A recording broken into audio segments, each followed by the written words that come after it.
Hello everybody, welcome back to another video and a very very happy new year to you all. 2024 खत्म हो चुका है, 2025 just शुरू हो चुका है और 2025 का सबसे बड़ा सवाल है कि ट्रेडिंग कैसे सीखी जाए, ट्रेडिंग कैसे करी जाए। तो उस सवाल का इस वीडियो में आपको जवाब मिलने वाला है। इस वीडियो में मैंने आपके लिए एक ऐसा ट्रेडिंग रोड मैप बनाया है जिसमें आपको सारी चीज़ें स्टेप बाय स्टेप पता चलेंगी कि पहले ये सीखना है, दूसरी बार ये सीखना है, जिससे आपको क्लैरिटी रहेगी, बिल्कुल कन्फ्यूजन नहीं रहेगा।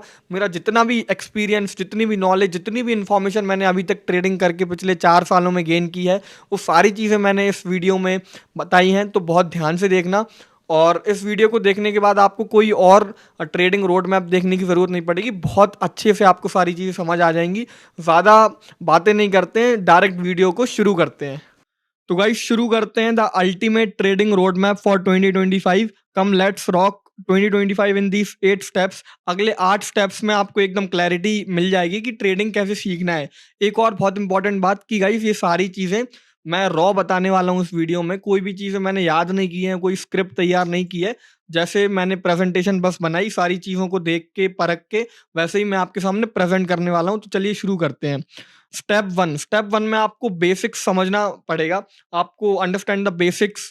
स्टेप वन है मेन। आपको बेसिक समझना पड़ेगा, ट्रेडिंग में ही नहीं, किसी भी चीज़ में अगर आपके बेसिक कंसेप्ट क्लियर नहीं है तो आपको आगे चल के सारी चीज़ें सीखने में हर वक्त कंफ्यूजन रहेगा। तो आपको बेसिक्स क्लियर करना है। बेसिक्स में आपको क्या सीखना है कि स्टॉक मार्केट होता क्या है, शेयर्स क्या होते हैं, कंपनीज क्या होती है, स्टॉक मार्केट काम कैसे करता है और सारी चीज़ें कैसे काम कर रही हैं। आपको बेसिक आइडिया लेना है जिससे आपका दिमाग सारी चीज़ें धीरे-धीरे प्रोग्रेशन में अ, समझना चालू हो जाए। फिर जैसे-जैसे आप आगे बढ़ोगे, आप एक बहुत इंपॉर्टेंट टॉपिक पे आओगे, वो है ट्रेडिंग टाइप्स कि कितने टाइप्स की ट्रेडिंग होती है, टाइप्स ऑफ ट्रेडिंग बोल सकते हैं। तो मैंने जैसे यहाँ पे लिखा है कि इंट्राडे ट्रेडिंग मतलब buying and selling in a single day. Intraday जैसे नाम से ही पता चल रहा है कि एक ही दिन में खरीदना और उसी दिन सेम डे पर बेच देना, उसको बोलते हैं इंट्राडे ट्रेडिंग। ये सबसे पॉपुलर वे ऑफ ट्रेडिंग होती है। फिर होती है स्विंग ट्रेडिंग। स्विंग ट्रेडिंग का नाम होता इसलिए पड़ा है कि आप पूरा स्विंग तक उसको होल्ड करते हो। इंट्राडे ट्रेडिंग में आप सेम डे एग्जिट ले लेते हो अपने ट्रेड से। स्विंग ट्रेडिंग में आपने आज खरीदा, आप 2, 4, 5 दिन, 1 हफ्ते, 2 हफ्ते तक होल्ड करते हो बड़े प्रॉफिट्स के लिए, एक पूरे स्विंग के लिए, इसलिए इसको स्विंग ट्रेडिंग बोलते हैं। फिर स्विंग ट्रेडिंग से भी ज़्यादा लंबे टाइम तक अगर आप होल्ड करते हो तो उसको बोलते हैं पोजिशनल ट्रेडिंग। पोजिशनल मतलब आपने एक बड़ी पोजीशन बना ली लंबे टाइम तक के लिए। अगर आप कुछ हफ्तों तक या कुछ महीने तक अपनी पोजीशन होल्ड करके रख रहे हो तो उसको बोलते हैं पोजिशनल ट्रेडिंग। बड़े प्रॉफिट्स के लिए मेनली ये होता है। तो ये कुछ बेसिक कंसेप्ट हैं जो आप बेसिक स्टॉक मार्केट में सीखोगे जब आप शुरू करोगे। और मैंने नीचे भी लिख रखा है, बहुत इंपॉर्टेंट टैगलाइन है कि बेसिक समझे बिना मार्केट में आगे बढ़ना इम्पॉसिबल है। आप गाड़ी चलाना भी सीखते हो, बाइक चलाना भी सीखते हो, तो क्लच क्या होता है, ब्रेक क्या होता है, अ, अगले अ, अग अगला ब्रेक क्या होता है, ये सारी चीज़ें आप सीखते हो। अगर आप कोई एक भी चीज़ मिस कर देते हो, तो फिर आपको हर वक़्त कन्फ्यूज़न रहता है। तो वैसे ही आपको ट्रेडिंग में भी एक बेसिक कांसेप्ट अपना क्लियर करना है। फिर बेसिक्स क्लियर करने के बाद जब आप स्टेप 2 पे आओगे, तो है स्टेप 2 है master technical analysis. Technical analysis को आपको मास्टर करना है। अब बहुत लोगों को कन्फ्यूज़न होता है कि टेक्निकल एनालिसिस होती क्या है? टेक्निकल एनालिसिस का मतलब होता है आसान भाषा में chart reading. Learn to read charts. Charts मतलब जो भी आपने स्क्रीन पे देखा होगा, जिनको भी आपने ट्रेडिंग करते हुए देखा होगा सोशल मीडिया पे, वो अपनी स्क्रीन पे एक चार्ट देखते हैं। उसको, उस चार्ट को रीड करने की जो आर्ट होता है उसको ही टेक्निकल एनालिसिस बोलते हैं मोटा मोटा। मैं आपको आसान भाषा में समझाऊं तो अब टेक्निकल एनालिसिस बहुत सबसे इंपॉर्टेंट पार्ट है ट्रेडिंग का।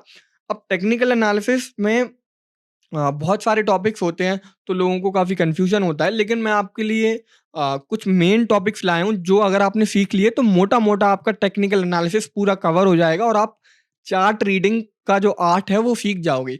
तो टेक्निकल एनालिसिस के ये सारे जो टॉपिक्स हैं, आप सीधा स्क्रीनशॉट ले लेना, आपको नोट्स बनाने की भी ज़रूरत नहीं है। इस वे में आपके सामने मैं प्रेज़ेंट कर रहा हूँ। तो सबसे जो मेन टॉपिक्स हैं वो हैं कैंडल्स क्या होती है, कैंडलस्टिक पैटर्न्स क्या होते हैं, चार्ट पैटर्न्स क्या होते हैं, सपोर्ट और रेजिस्टेंस क्या होता है, ट्रेंड्स क्या होते हैं, इंडिकेटर्स क्या होता है। अगर आपने ये सारी चीज़ें 15-20 दिन लगेंगे आपको ये सारी चीज़ें धीरे-धीरे सीखने में, मास्टर करने में। अगर आपने ये सारी चीज़ें सीख ली, तो मोटा-मोटा आपको समझ आने लग जाएगा कि ये प्राइस ऊपर क्यों जा रहा है, ये यहाँ से रिवर्स क्यों हुआ, ये इसी पॉइंट से रिवर्स क्यों हो रहा है, ये नीचे कैसे गिरा, ये कितना नीचे गिर तो ऐसा ना प्रिडिक्शंस आपके दिमाग में बनना चालू हो जाएंगे जैसे आप टेक्निकल एनालिसिस सीखोगे। तो स्टेप 2 में आपको टेक्निकल एनालिसिस मास्टर करना है। टेक्निकल एनालिसिस मास्टर करने के बाद बहुत इंपॉर्टेंट स्टेप आता है जिसको बोलते हैं रिस्क मैनेजमेंट। रिस्क मैनेजमेंट का अगर मैं सिंपल भाषा में, अगर ट्रेडिंग की लैंग्वेज में बात भी ना करूं, सिंपल भाषा में बात करूं, तो रिस्क मैनेजमेंट होता है कि आप कोई भी काम कर रहे हो उसमें किसी ना किसी तरह का रिस्क इन्वॉल्व होता है। आप चाहे गाड़ी चला रहे हो या फिर आप कुछ भी काम कर रहे हो, उसमें किसी तरह का रिस्क तो इन्वॉल्व होता ही है। तो उस रिस्क को आप कितनी अच्छी तरह से मैनेज करते हो, उसको बोलते हैं रिस्क मैनेजमेंट ट्रेडिंग की भाषा में। तो जैसे आप कोई भी ट्रेड लेते हो उसमें कोई ना कोई आपका लॉस होने की भी संभावना, या प्रोबेबिलिटी बोलते हैं जिसको, लॉस होने की भी संभावना रहती है। तो आप जितने अच्छे से उस प्रोबेबिलिटी को मैनेज करते हो उसको बोलते हैं रिस्क मैनेजमेंट। तो रिस्क मैनेजमेंट का सबसे सबसे इंपॉर्टेंट टूल होता है स्टॉप लॉस। स्टॉप लॉस क्या होता है मैं आपको बताता हूँ। स्टॉप लॉस एक टूल होता है। एग्जाम्पल से अगर बताऊं तो मान लो अगर आपने 100 रुपए पर कोई ट्रेड लिया है और आप चाहते हो कि 95 पर आए, वैसे ये ट्रेड कट हो जाए। 100 रुपए पर आपने बाय किया, आपको लगता है कि जैसे ये 95 आएगा इससे ज्यादा मुझे लॉस नहीं चाहिए, ये कट हो जाए, तो आप 95 पे अपना स्टॉप लॉस लगा दोगे ब्रोकर के पास। स्टॉप लॉस वो टूल होता है, तो जैसे ही प्राइस 95 पे आएगा वो ट्रेड ऑटोमेटिकली कट हो जाएगा। तो स्टॉप लॉस ऑटोमेटिकली आपके ट्रेड को कट कर देता है जहां पर आप उसको प्लेस करते हो। तो स्टॉप लॉस कहाँ लगाते हैं, कैसे लगाते हैं, वो आपको सीखना है, और स्टॉप लॉस होता क्या है वो आपको बेसिक बेसिक समझना है रिस्क मैनेजमेंट में। मैंने कुछ रूल भी लिख रखे हैं जो मैं फॉलो करता हूँ, जो सारे बड़े ट्रेडर्स फॉलो करते हैं। और वो रूल है don't risk more than 1% of your capital per day, पर ट्रेड सॉरी। मतलब आपका अगर कैपिटल 50,000 रुपए का है, आप 50,000 रुपए से ट्रेड कर रहे हो, तो एक ट्रेड में, एक सौदे में 500 रुपए से ज्यादा लॉस मत लो। जैसे ही एक ट्रेड में 500 रुपए से ज्यादा लॉस हो, या 1% ऑफ द कैपिटल, आपका जितना भी कैपिटल है उतना आपका अगर लॉस हिट हो जाए तो उस ट्रेड को बंद कर दो। ये रूल आपका होना चाहिए। और दूसरा रूल होना चाहिए don't risk more than 2% of your capital पर ट्रेड। तो जैसे आपका 50,000 रुपए का कैपिटल है और आपका एक दिन में आज 1,000 रुपए का लॉस हो गया, जिसको 2% हम कैलकुलेट करते हैं। तो जितने भी आपका कैपिटल है उसका अगर 2% आपको अगर एक दिन में लॉस हो गया, तो उस दिन आप ट्रेडिंग बंद कर दो। उस दिन ट्रेडिंग करने की जरूरत नहीं है, क्योंकि आपका रिस्क एपिटाइट जितना है वो हिट हो चुका है। उससे ज्यादा आप ट्रेड करोगे तो फिर बहुत गंदे इमोशंस आपके दिमाग में आएंगे और आप फ्री माइंड से ट्रेड नहीं कर पाओगे। तो आपको अगर 1% एक ट्रेड में हिट हो तो उस ट्रेड से एग्जिट कर दो। 2% एक दिन में हिट हो तो उस दिन को क्लोज कर दो उस दिन, और आगे ट्रेड्स मत लो। मैं यहाँ पे एग्जांपल लिखे हैं, और ये नीचे मैंने जो टैगलाइन लिखी है कि risk management is the most important thing in trading, it is like brain to your body. Risk management guys बहुत इंपॉर्टेंट बात होता है। टेक्निकल एनालिसिस और रिस्क मैनेजमेंट ये सबसे इंपॉर्टेंट चीजें होती हैं ट्रेडिंग में। जैसे हमारा ब्रेन होता है बॉडी के लिए कि एक हाथ के बिना आप जीवन जी सकते हो, एक पैर के बिना जी सकते हो, अ, बिना सोने जी सकते हो, बिना देखे जी सकते हो। लेकिन अगर आपका ब्रेन फंक्शनिंग काम नहीं हो रही है तो आप मर जाते हो। वैसे ही रिस्क मैनेजमेंट, आप किसी भी चीज से कॉम्प्रोमाइज कर लेना लेकिन रिस्क मैनेजमेंट से कॉम्प्रोमाइज मत करना। और शुरुआत में आपको क्या फॉलो करना है, 1% 2% का रूल, वो भी मैं आपको समझा चुका हूँ। अब स्टेप 3 रिस्क मैनेजमेंट सीखने के बाद आप स्टेप 4 पे जाओगे, तो वो है develop a simple trading strategy. Trading strategy general strategy से आप कंपेयर कर सकते हो। आप कोई भी काम करते हो, कोई भी बिजनेस करते हो, तो उसकी एक स्ट्रेटेजी होती है। एक सेल्स स्ट्रेटेजी होती है, मार्केटिंग स्ट्रेटेजी होती है। वैसे ही ट्रेडिंग में भी ट्रेडिंग स्ट्रेटेजी होती है। तो यहाँ पे मैंने लिख रखा है use your technical analysis knowledge to create trading strategy. जो भी आपने टेक्निकल एनालिसिस में सीखा है उसको और रिस्क मैनेजमेंट को यूज करके आपको एक सिंपल ट्रेडिंग स्ट्रेटेजी बनाना है। अब आप पूछोगे कि ट्रेडिंग स्ट्रेटेजी एक्चुअल में होती क्या है। तो ट्रेडिंग स्ट्रेटेजी बेसिकली कुछ रूल्स होते हैं जिनको आप कंबाइन करो तो आपकी एक स्ट्रेटेजी बन जाती है। Trading strategy contain some rules. अब वो रूल्स कौन कौन से होते हैं कि व्हेन टू एंटर, एक ट्रेड में एंट्री कब लेनी है। स्टॉप लॉस, मतलब उस ट्रेड में आपका स्टॉप लॉस कितना होगा, आपको मैक्सिमम कितना लॉस उस पर्टिकुलर ट्रेड में लेना है।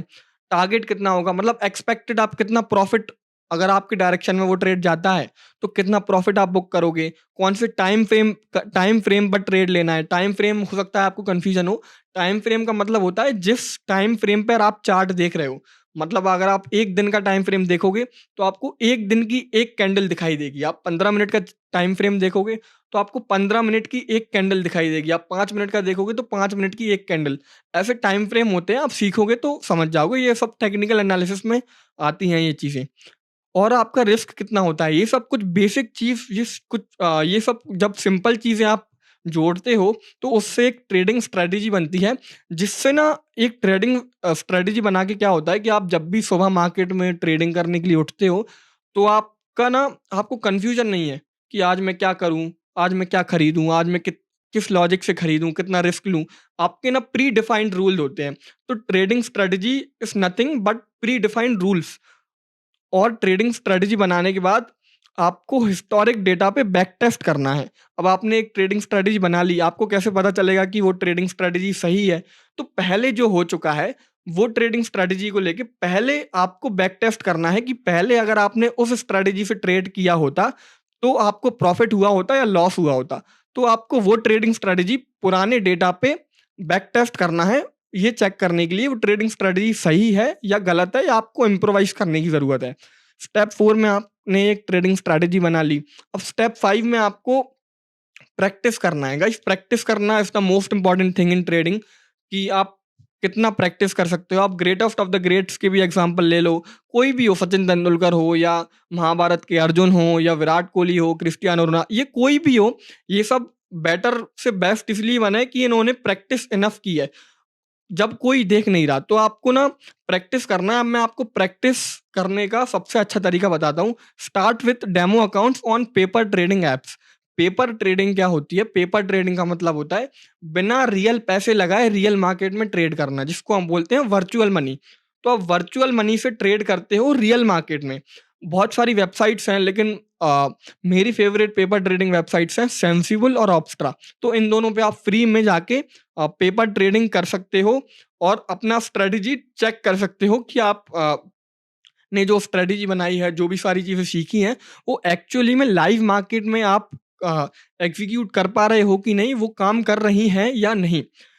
नीचे भी लिख रखा है मैंने कि test your strategy without risking real money. Paper trading आप करोगे तो बिना रियल पैसे लगाए, बिना रियल रिस्क लिए आप अपनी स्ट्रेटजी टेस्ट कर लोगे।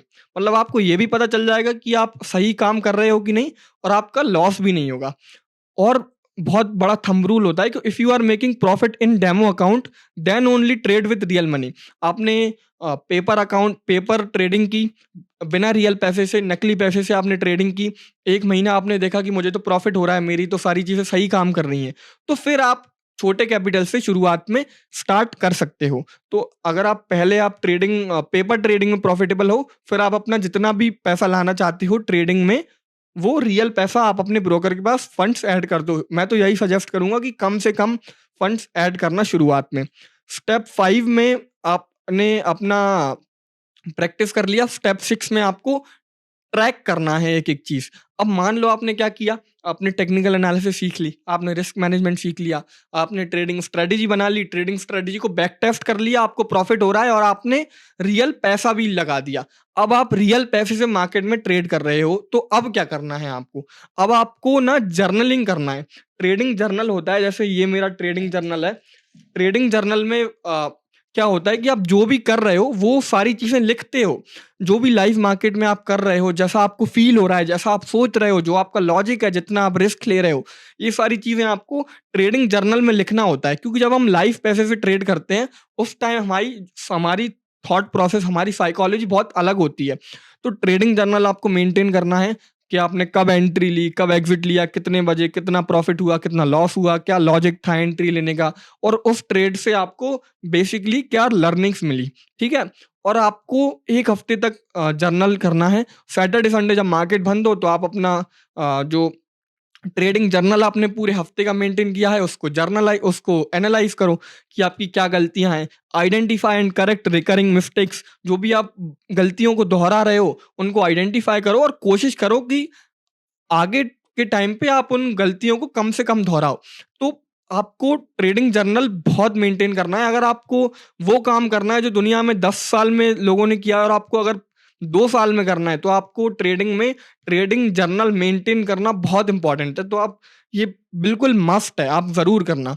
फिर स्टेप 6 में आपने ये सब किया, स्टेप 7 में आप यहाँ तक आते-आते, स्टेप 7 तक आते-आते आप ट्रेडिंग सीख जाओगे, ट्रेडिंग करने लग जाओगे, बेसिक-बेसिक आपको प्रॉफ़िट लॉस थोड़ा बहुत होने लगेगा।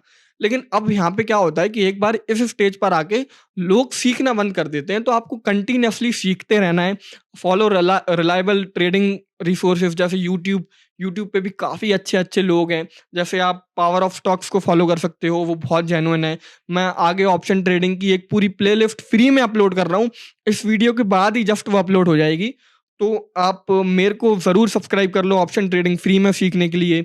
बहुत सारी ब्लॉग्स आप पढ़ सकते हो। जैसे वर्सिटी बाय ज़ीरो था, एक वेबसाइट है, उस पे फ्री में स्टॉक मार्केट ट्रेडिंग और पूरा फाइनेंशियल मार्केट फ्री में है। एक-एक मॉड्यूल हिंदी में भी है, इंग्लिश में भी है, आपको जो सीखना है वहाँ पे आप फ्री में सीख सकते हो। जहाँ से मर्ज़ी, जितना मर्ज़ी आप सीख सकते हो। तो आप ब्लॉग्स पढ़ सकते हो। कुछ बुक्स हैं, जैसे मैं कुछ बुक्स पढ़ता हूँ, जैसे ये एक बुक है द वॉरेन बफेट वे, ये एक बुक है द डिसिप्लिन ट्रेडर, ये एक बुक है साइकोलॉजी के ऊपर ट्रेडिंग इन द ज़ोन। तो ये कुछ बुक्स आप पढ़ सकते हो ट्रेडिंग में अपनी साइकोलॉजी इम्प्रूव करने के लिए और आगे बढ़ने के लिए। और अगला पॉइंट है engage with trading communities to stay updated. Trading communities से एंगेज करना बहुत ज़रूरी है। ट्विटर पे आप थोड़ी रिसर्च करोगे तो आपको अच्छी कम्युनिटीज मिलेंगी, अच्छे अच्छे लोग मिलेंगे जो रियल ट्रेडर्स हैं, रियल लाखों करोड़ों रुपए कमा रहे हैं ट्रेडिंग से, और वो वेरीफाइड प्रॉफिट एंड लॉस अपना अपडेट भी करते हैं। तो आप ऐसे लोगों को फॉलो करो और एक कम्युनिटी का हिस्सा बनो जिससे आप अपडेटेड रहो। और थिंग्स टू रिमेंबर, ये कुछ इंपॉर्टेंट बातें हैं, ये आप ज़रूर ध्यान रखना कि मार्केट हमेशा रहने वाला है। Don't think about earning money in the very starting. आप शुरुआत में आओ तो पैसा कमाने के मकसद से मत आना प्लीज़, आपका लॉस ही होगा। शुरुआत में सर्वाइव करने के मकसद से आना। Try to survive as long as possible. आप किसी भी ट्रेडर को उठा के देख लीजिए, किसी भी बड़े ट्रेडर को उठा के देख लीजिए, शुरू के 3 4 5 6 साल उसको लॉस ही हुआ है, लेकिन वो 6वें साल तक, 7वें साल तक क्यों रुक पाया? क्योंकि उसने सर्वाइव किया है। तो इसका मतलब ये है कि अपने कैपिटल को प्रोटेक्ट करके चलिए, जो मैंने आपको रिस्क मैनेजमेंट रूल में सिखाया था कि कभी भी इतना ट्रेड मत हो जाइए। देखो, मैं ये कहना चाहता हूँ कि मार्केट तो हमेशा रहने वाला है। 100 साल पहले भी था, 1000 साल आगे भी रहने वाला है। लेकिन आप कब इसमें पार्टिसिपेट कर पाओगे? जब आपके पास फंड्स होंगे।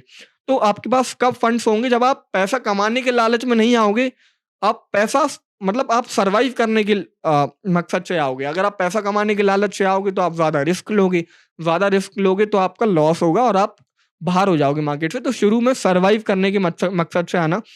स्टेप 7 तक, यहाँ तक आते-आते 6-8 महीने तक मेहनत करते-करते आप सारी चीज़ें सीख जाओगे। स्टेप 8 स्टेप और फाइनल स्टेप में कोई मेरे को आपको सिखाना नहीं है, बस दिल की बात करनी है। जो जितने भी मैंने एक्सपीरियंस गेन किया है, नॉलेज गेन की है, जितना भी मेरा अनुभव है, उससे मैं आपको बस यही बताना चाहता हूँ कि trading is the best career in the world. यहाँ पर आपका कोई बॉस नहीं है, यहाँ पर आपका कोई एम्प्लॉय नहीं है, यहाँ पर आपको कोई टाइम बाउंडेशंस नहीं है कि आपको इतना काम करना है। आप सुबह काम करो, शाम को काम करो, दोपहर में काम करो, 10 दिन काम मत करो, 20 दिन काम मत करो। आपकी मर्ज़ी है, कोई लिमिटेशंस नहीं है पैसे की। 1 करोड़ कमाना है, कमा सकते हो, 100 करोड़ कमाना है कमा सकते हो, 1000 करोड़ कमाना है कमा सकते हो। आप पैसे का अमाउंट बोलो, मैं आपको वो नाम बता दूँगा जिसने उस अमाउंट का पैसा स्टॉक मार्केट से कमाया हुआ है। तो कोई लिमिटेशंस नहीं है, freedom to work from anywhere. आप दुनिया के किसी भी कोने से बैठ के किसी भी टाइम पे काम कर सकते हो, ट्रेडिंग कर सकते हो, प्रॉफ़िट बना सकते हो। आपको बस लैपटॉप ही तो चाहिए। तो इतनी ज़्यादा फ्रीडम है, तो ऑब्वियसली इतना ज़्यादा अगर आपको पर्क्स मिल रहे हैं, तो आपको मेहनत भी काफ़ी करनी पड़ेगी, उतना प्राइस भी देना पड़ेगा। तो ये सारे प्राइस हैं जो मैंने आपसे पिछले कुछ टाइम में जो बातें की, वो आपको प्राइस पे करना पड़ेगा। और एक और बहुत इम्पोर्टेंट बात, ये बात हमेशा याद रखना कि trading is not a sprint, it is a marathon. जो 100 मीटर की दौड़ होती है जिसमें उसेन बोल्ट दौड़ता है, 100 मीटर दौड़ के थक जाता है, वो होती है स्प्रिंट, जब आपको जल्दी दौड़ना है। एक होती है मैराथन, जब आपको लंबे समय तक दौड़ते ही रहना है, दौड़ते ही रहना है। तो ट्रेडिंग मैराथन है। अगर आप स्प्रिंट का सोच के आओगे तो आप 100 मीटर दौड़ के थक जाओगे, बाहर हो जाओगे। लेकिन आप मैराथन की सोच के आओगे तो आप लंबे समय तक टिक पाओगे और बड़ा पैसा बना पाओगे। और गाइस एंड में यही बोलना चाहूँगा कि come join me in this journey. मैं भी कंटिन्यूस सारी चीज़ें सीख रहा हूँ, सारी चीज़ें डॉक्यूमेंट कर रहा हूँ। जो भी चीज़ें सीखता हूँ वो कोशिश करता हूँ कि यूट्यूब पे फ्री में अपलोड करी जाएँ, जिससे आप लोग भी सारी चीज़ें सीख सको। तो अगर आपको ये वीडियो अच्छी लगी है तो मुझे प्लीज़ सब्सक्राइब करो और अपने बिगिनर दोस्त के साथ ये वीडियो शेयर कर दो, क्या ताकि उसको भी क्लैरिटी मिल जाएगी कि एक परफेक्ट रोड मैप 2025 में क्या होना चाहिए। बहुत लोग न्यू ईयर रेजोल्यूशन बना रहे होंगे कि ट्रेडिंग सीखना है, ट्रेडिंग स्टार्ट करना है, तो ये वीडियो उनका एक एंट्री बैरियर खत्म कर सकती है। ठीक है गाइस, अगर ये वीडियो आपको अच्छी लगे तो इसको लाइक करो और मुझे सब्सक्राइब करना मत भूलना। मैं मिलता हूँ आपसे अगली वीडियो में। Thank you.